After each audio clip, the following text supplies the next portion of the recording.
Nii nagu iga pealinn maailmas, peidab ka Tallinn endas hulgaliselt saladusi ja salapäraseid kohti. Ja tihtilugu ei pane me neid oma igapäevaelu virvarris isegi tähele. Aga täna õhtul viime teid ekskursioonile, kuhu pääsevad vähesed ja teeme tutvust mehega, kes on vist kõik meie pealinna saladused endale selgeks teinud ja jagab neid nüüd ka teistega.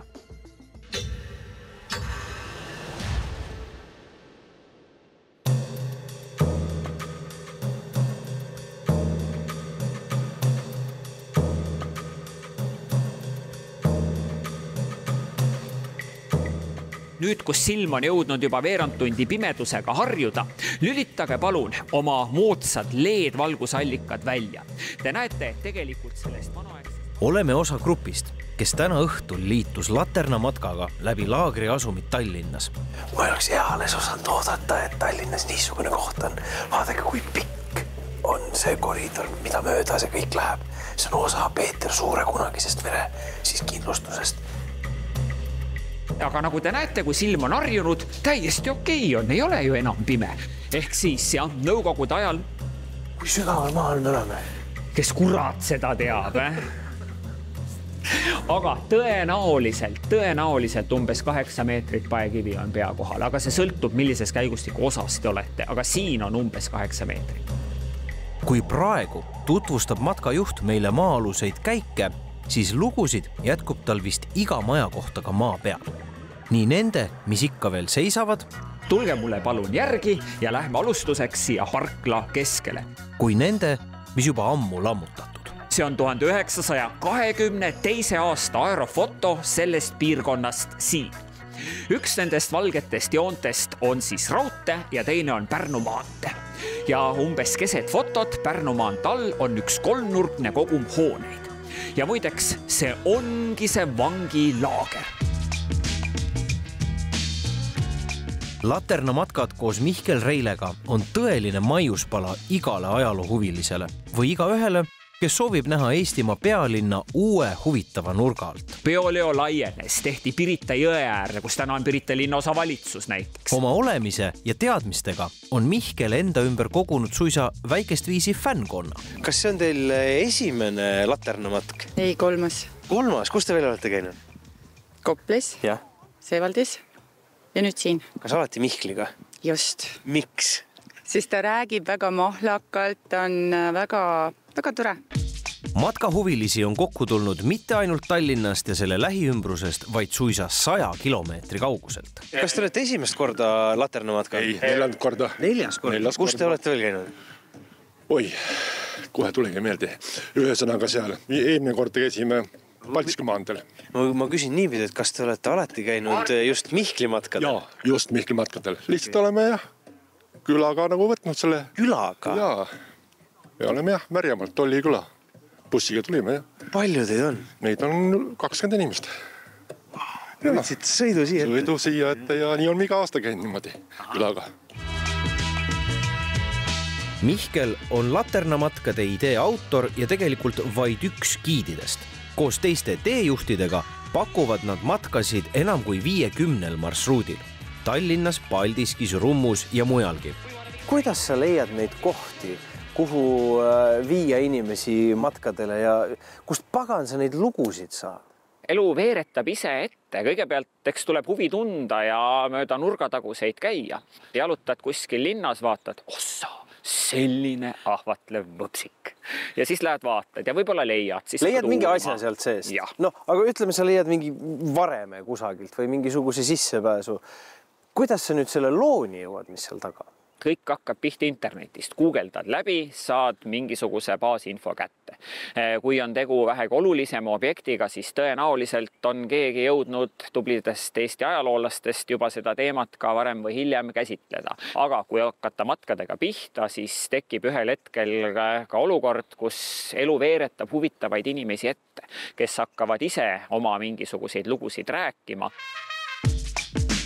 Näiteks mul alati meenub meie Paldiski matk siin kohal, kus me alustasime kirjanduse põhjal, aga tänaseks me räägime umbes pool matka Nõukogude armee väeteenistuse allveelaeva peal veetnud meeste mälestusi.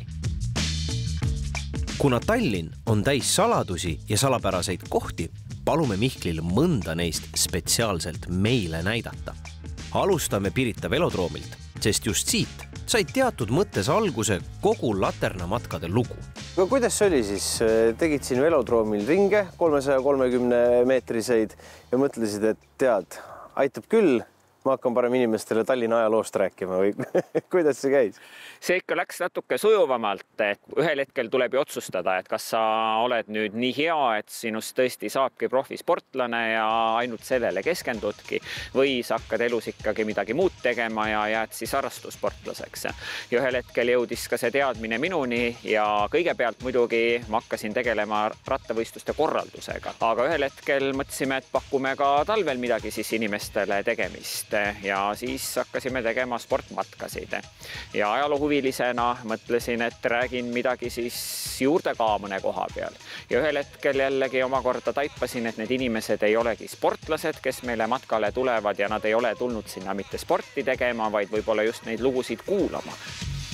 Mihkliga on tõesti nii, et räägi millest tahad, õige pea liigub jutt ikka ajalooradadele. Nii on ka siin Pirita velodroomil.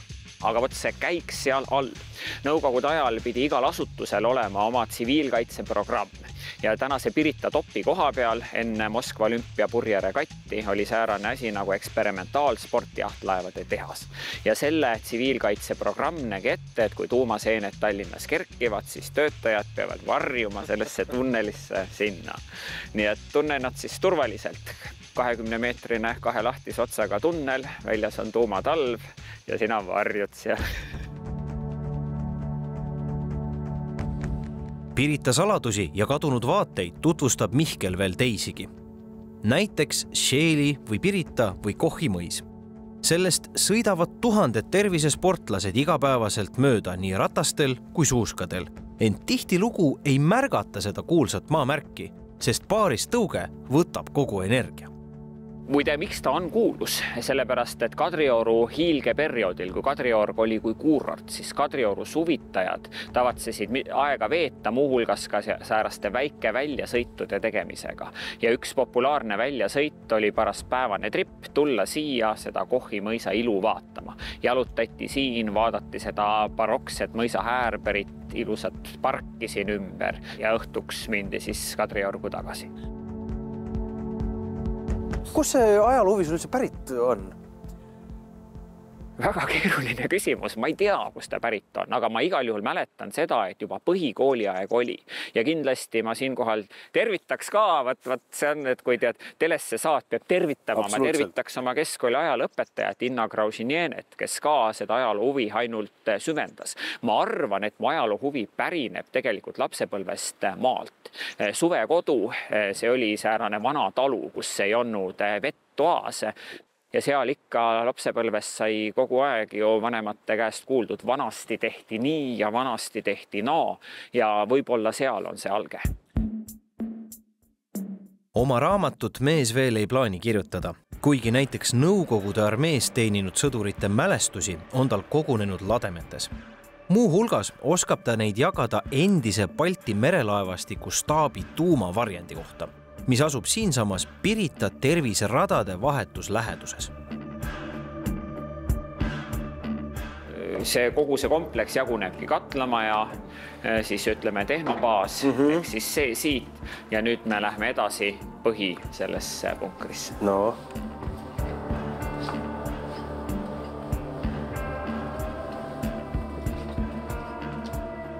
Nii, vaat see on nüüd üks igavesti huvitav koht. Nii. Tulesid tessi järgi. Jaa. Nagu labürinte. Jaa. Aga vaadake, mis on meil siin laes. Torud. Dušid. See ongi see, et kui sa väljas tulid, sa olid saastunud, siis siit edasi me astume puhtasse tsooni. Mõtte oli selles, et peseme su 3 korda üle, enne kui me lubame su sisse. Võimalikust tuumasaastast. Ega see, kui sa matsus surma ei saanud, siis väljas neid radioaktiivseid osakesi lendub ja need ei tohi puhtasse tsooni sattuda. Et kooritse ennast alasti, käid 3 korda pesed üle, enne kui sa siis puhtasse tsooni astud ja need siin on juba mitmekordsed õhukindlad uksed olnud ja nüüd me saabume sellesse põhistaabi varjendisse.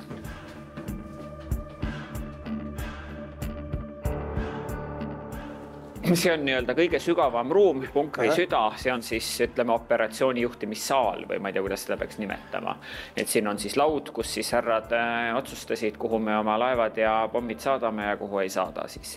See on nagu vanasti kinosaalis, siuke väike neljakandiline aken. Ilmselt said nad siis mingit pilti projitseerida siia ja otsustada, et mida me teeme. Ja see on siis Balti laevastiku sõjaaja staab. Rahuajal ehk enamik nõukogude aega istusid nad Kaarli puiestel Kaarli hambapolikliiniku hoones tänapäevases mõistes. Ehk siis see oli nagu staap, mis ootas vajadust, aga lisaks sellele radarijaamana töötas ta igapäevaselt. Ja nüüd on nii, et kui Mihkel ütleks mulle, et mine iseseisvalt siit välja, siis ma ei saaks sellega hakkama, nii et sinu järel. Gruppidele mulle meeldib teha niimoodi, et ja me oleme eksinud. Kust saaks välja? Palun väga. Kuigi kondame Mihkliga pea pool päeva Tallinna eri paigus, näeme siiski vaid kübekest sellest, mida võib kogeda laternamatkadel. Olgu teie huviks Kalamaja, Südalinn, Kopli, Laagri, Seevald või hoopis Rummu või Paldiski. Ja isegi kui te arvate, et teate neist piirkondadest palju, siis Mihkli ja teiste matkajuhtide abiga avanevad ka tuttavad kohad täiesti uuel, seni avastamata moel. Tõestuseks ja meie loo lõpetuseks olgu näide hipodroomi ristmikult, kus plangule kirjutatud suurest graffitist Sven plus Kati võrdub süda, sõidab igapäevaselt mööda 10 000 inimesi. Ent vähesed teavad selle kuulsa graffiti taustalugu. Aastal 2010 Sven ja Kati abiellusid ja nagu kord ja kohus peeti maha poissmeeste õhtu ja tüdrukute õhtu. Ja see on poissmeeste õhtu aktsioon, sõbrad Svenil Trusperite väel käskisid selle graffiti siia teha ja nii ta siia tündis. Ja muide aastal 2020, kui neil oli 10. pulma aastapäev, Kati rääkis, et Sven olla teatanud, et täna on Tallinnasse minek. Ja Kati mõtles, et raudselt mingi peen restoran on broneeritud, no ikkagi 10. pulma aastapäev, särgid, värgid. Ja siis sõidavad, järsku Sven tõmbab auto Seevaldi parklasse, tunked kätte. No, lähen värvib üle. Ja muideks 11. juunil 2024 oli siis mul üks avalik matk seene, 60 inimest grupist. Matka lõpus palusin raadiotehnikat tagasi ja järsku tuleb üks meesel raadiosse. Vaadake seda kaunist naisterahvast minu kõrval. Ma tahaks teile tutvustada seda vahvat Katit. Neil pidi muide 4 last olema ja nii edasi. Nii et mis ma tahtsin sulle näidata, see on Seevaldi Sven ja Seevaldi Kati. Ehk siis elav ajalugu. Elav ajalugu.